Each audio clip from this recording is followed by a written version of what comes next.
اس سے پہلے سورہ بقرہ کی مختلف آیتوں کا خلاصہ پیش کیا گیا، اور خاص طور سے جو گفتگو چل رہی تھی وہ یہ کہ اللہ تبارک و تعالیٰ نے ارشاد فرمایا، یہ محبوب صلی اللہ علیہ وسلم جب میرے تعلق سے میرے بندے پوچھے تو کہہ دو کہ میں قریب ہوں، میں دعا کرنے والے کی دعا کو قبول کرتا ہوں۔ اب دعا اللہ تبارک و تعالیٰ بہت سارے لوگوں کی قبول فرماتا ہے، بہت سارے ایسے مقامات ہیں جہاں پر اللہ تبارک و تعالیٰ دعاؤں کو قبول فرماتا ہے۔ چنانچہ اللہ تبارک و تعالیٰ کن لوگوں کی دعا کو رد نہیں فرماتا، چنانچہ ایک حدیث پاک میں آیا، اللہ تبارک و تعالیٰ انصاف کرنے والا جو پیشوا ہو، انصاف اگر وہ کرتا ہے تو اللہ تبارک و تعالیٰ اس امام عادل کی دعا کو قبول فرما لیتا ہے۔ اسی طریقے سے اللہ تبارک و تعالیٰ روزے دار کے افطار کے وقت کی دعا کو قبول فرماتا ہے۔ ایسے ہی خانہ کعبہ پر جب نظر پڑتی ہے اس وقت جو دعائیں کی جائیں اللہ تبارک و تعالیٰ قبول فرما لیتا ہے۔ ایسے ہی اگر کوئی مظلوم ہو وہ دعا کرتا ہے تو اللہ تبارک و تعالیٰ اس کی دعا کو قبول فرما لیتا ہے۔ ایسے ہی اللہ تبارک و تعالیٰ بہت سارے لوگوں کو مقام عطا فرمایا، اگر وہ دعا کرتے ہیں تو اللہ تعالیٰ دعا کو قبول فرما لیتا ہے۔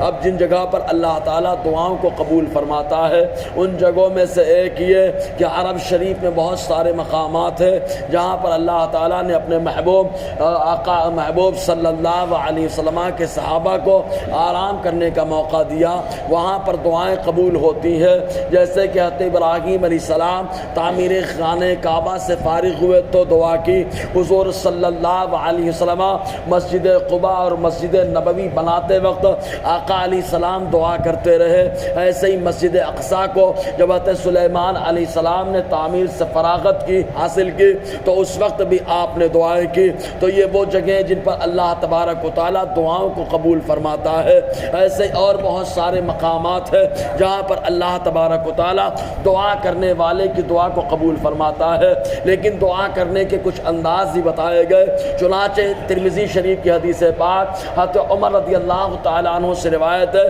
وہ ارشاد فرماتے ہیں کہ جس دعا کے شروع میں اور آخر میں درود نہ پڑھا جائے وہ دعا بیچ میں معلق رہتی ہے، تو دعا کے شروع میں اور دعا کے اختتام میں درود کا ہونا ضروری ہے۔ تو مزید یہ دعا کا انداز یہ ہو کہ پہلے اللہ تبارک و تعالیٰ کی حمد ہو، پھر مصطفیٰ جان رحمت صلی اللہ علیہ وسلم پر درود ہو، پھر اس کے بعد اپنے گناہوں کا اقرار و اعتراف ہو، اور پھر توبہ و استغفار ہو۔ اس کے بعد جب مقصد کی دعا کی جائے تو اللہ تبارک و تعالیٰ دعا کو قبول فرماتا ہے۔ ایسے ہی کچھ لوگ ایسے ہیں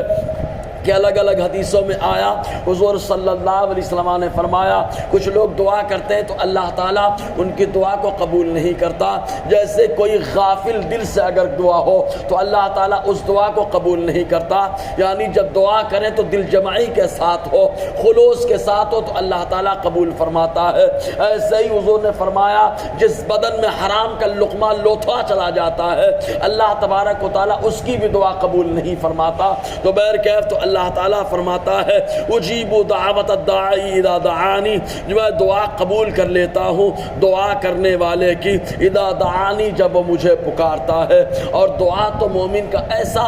نرالا ہتھیار ہے کہ خود حضور صلی اللہ علیہ وسلم نے فرمایا الدعاء مخ العبادہ، تمام آقا فرماتے ہیں عبادتوں کا مغز جو ہے دعا ہے، دعا عبادتوں کا مغز ہے۔ اگر دعا سلامت ہے تو عبادت کی لذت سلامت رہتی ہے، اور دعا محفوظ نہیں تو لذت محفوظ نہیں رہتی۔ ایک حدیث پاک میں آیا حضور صلی اللہ علیہ وسلم نے فرمایا دعا مومن کا ہتھیار ہے، لیکن یہ مطلب نہیں کہ اسباب نہ کیا جائے۔ الحمدللہ ایمان والوں کا انداز یہ ہوتا ہے کہ وہ تقدیر پر ایمان رکھتے ہیں لیکن ساتھ ہی ساتھ تدبیر بھی کرتے رہتے ہیں۔ تو اللہ تعالیٰ فرماتا ہے میں قبول کر لیتا ہوں دعا کرنے والی کی دعا کو، اذا دعانی جب مجھ سے دعا کرے،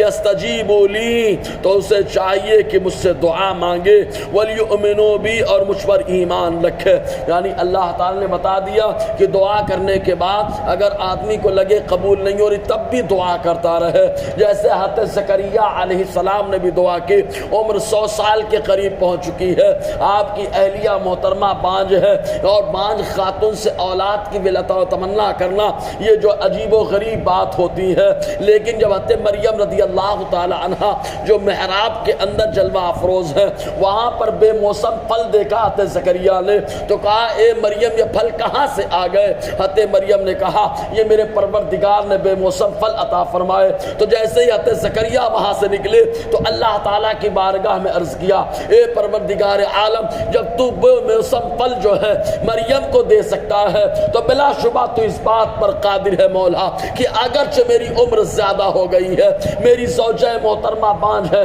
پھر بھی تو اس بات پر قادر ہے کہ میری نسل کو جاری اور ساری فرما سکتا ہے۔ چنانچہ اللہ تعالیٰ کی بارگاہ میں دعا کی، اللہ تعالیٰ نے دعا قبول فرمائی، اور دعا ایسی قبول فرمائی کہ حضرت جبرائیل کے ذریعے سے بشارت دی اور بتا دیا جب تمہاری عورت 19 سے ہوگی تو اس وقت جو ہے تم 2-3 دن کسی سے بات مت کرنا، اگر کرنا تو خالی اشارے سے بات کرنا۔ تو بتانا مقصد یہ کہ اللہ تبارک و تعالیٰ سے مایوسی نہ ہو۔ حضرت زکریا نے دعا کی اس عمر میں جس عمر میں لوگ اولاد سے مایوس ہو جاتے ہیں، اللہ تبارک و تعالیٰ نے اس وقت بھی اولاد نرینہ کی دولت عطا فرمائی ہے انشاءاللہ، اور آگے گفتگو رہے گی۔ اللہ تعالیٰ ہم سب کو فیضان قرآن برکات قرآن سے مالا مال فرمائے۔